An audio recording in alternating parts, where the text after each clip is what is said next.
It was never an easy beginning, but she always believed she could learn, grow, and survive. That belief followed Soraya Esfandiari Bakhtiari from the moment she entered the world on June 22, 1932, in the English Missionary Hospital in Isfahan. She was born into turbulence she could not yet understand, a fragile child destined to live at the crossroads of power, exile, love, and loss. Her parents' story already carried the seeds of conflict. In Berlin in 1924, Khalil Esfandiari, a young Bakhtiari noble studying political science, met Eva Karl, a German woman drawn to the romance of the East. They married 2 years later, on the same date Soraya would later be born. Eva converted to Islam, but conversion did not erase the cultural divide between them. Their marriage was marked by arguments, clashing values, and deep dissatisfaction.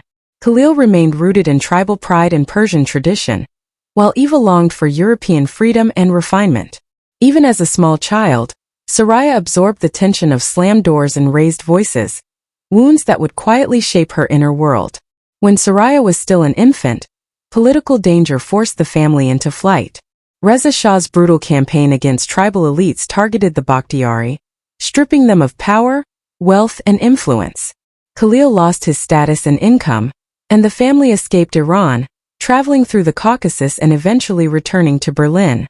What once had been privilege dissolved into survival. Nazi records later listed Khalil as a farmer rather than a diplomat, a silent testament to how far they had fallen. By the mid-1930s, with Iran tightening control over exiled assets and Europe descending into authoritarianism, Khalil saw no future abroad and brought the family back to Iran. Home was not safe either. Surveillance followed them, wealth was gone, and the marriage deteriorated completely. Soraya moved between houses in Isfahan and Tehran, watching her mother grieve lost dreams in beautiful but lonely homes. Her father's affairs deepened Eva's resentment, and the household fractured beyond repair. Amid this instability, Soraya found comfort in animals, caring for dogs and birds with a gentleness that contrasted sharply with the harsh adult world around her. War soon forced another uprooting. In 1941, the family went into exile again, this time to Switzerland. At a strict boarding school in Geneva, Soraya was told to hide her Muslim background and present herself as Catholic. She learned obedience and discipline while feeling parts of her identity slowly erased. Her parents' marriage finally ended in divorce in 1942. Khalil stayed in Zurich, while Soraya lived in Lausanne with her mother, surviving on irregular financial support. Eva tried to revive her acting career, but poverty and disappointment followed them instead. By the age of 12, Soraya returned once more to Iran. Enrolled at an Italian school in Tehran, she stood out immediately. Her light skin, green eyes, and European manners drew admiration and cruelty in equal measure. She was mocked as an outsider, neither fully Persian nor European, suspended between worlds. When her father remarried a younger woman in 1945, Soraya's quiet endurance broke. She confronted him openly at a family gathering, revealing a fierce independence that would later clash with royal expectations. Money remained scarce. At 15, her mother pushed her into modeling to survive. The glamorous world introduced Soraya to attention, admiration, and heartbreak, including a brief romance that ended painfully. In 1948, she was sent to a finishing school in London, where she refined her languages, manners, and social confidence.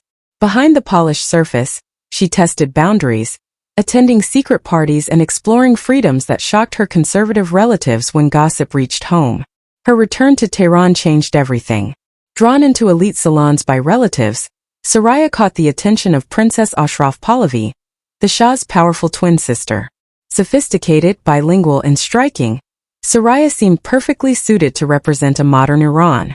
A carefully arranged meeting in Paris followed. Mohammad Reza Shah, recently divorced and searching for a new queen, was captivated. Soraya was only 17. Within hours he proposed. Her ordinary life ended instantly. Education plans vanished, replaced by royal expectations. Though tabloids painted her as scandalous, Ashraf reshaped her image into that of a pure modern Persian queen. On February 12, 1951, Soraya married the Shah in a spectacle of diamonds, silk, and global attention. Yet beneath the splendor, warning signs appeared immediately. Rivalry and cruelty from the Shah's sisters, sabotage, and whispered hostility revealed that the palace would never be her refuge. The marriage unraveled quickly. On their honeymoon, Soraya discovered the Shah's mistresses nearby. Though he promised fidelity, trust was shattered. Still, she devoted herself to her role. She led literacy campaigns, visited villages, faced hostility from clerics, and helped thousands of women learn to read. She worked tirelessly in disasters, health initiatives, orphan care, and women's education, often funding projects herself. To many Iranians, she became a symbol of compassion and progress. Inside the palace, however, isolation deepened. The Shah's family mocked her, excluded her, and blamed her for not producing an heir. Medical interventions became relentless and abusive. Hormone treatments damaged her health, and false hope was offered again and again. In 1955, crushed by despair, Soraya attempted suicide. The incident was buried in silence, another secret sealed behind palace walls.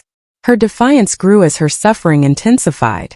She confronted Princess Ashraf during a heated argument and struck her, an unforgivable act in royal circles. Though the Shah intervened, her position was never secure again. Eventually, he offered her an impossible choice: remain queen while he took another wife or step aside. Soraya refused to accept humiliation and proposed adoption instead. The court rejected it. In April 1958, the marriage ended on live television. The Shah wept and spoke of duty. Soraya spoke of sacrifice. She left Iran with wealth, property, and a lifetime of unspoken truths. In exile, she tried acting, briefly finding hope before scandal ended her career. Love returned once more in the form of Italian director Franco Indovina, but fate intervened cruelly when he died in a plane crash in 1972. Soraya withdrew from the world. In her memoir, published years later, she finally told her story of loyalty, pain, and loneliness. When the Iranian monarchy fell, everything she had sacrificed herself for vanished. She died alone in Paris in 2001, surrounded by photographs of her younger self, a woman once crowned by the world and later forgotten by it. Her life ended quietly, her final secret sealed, leaving behind the haunting legacy of a queen who gave everything and was left with nothing but memory.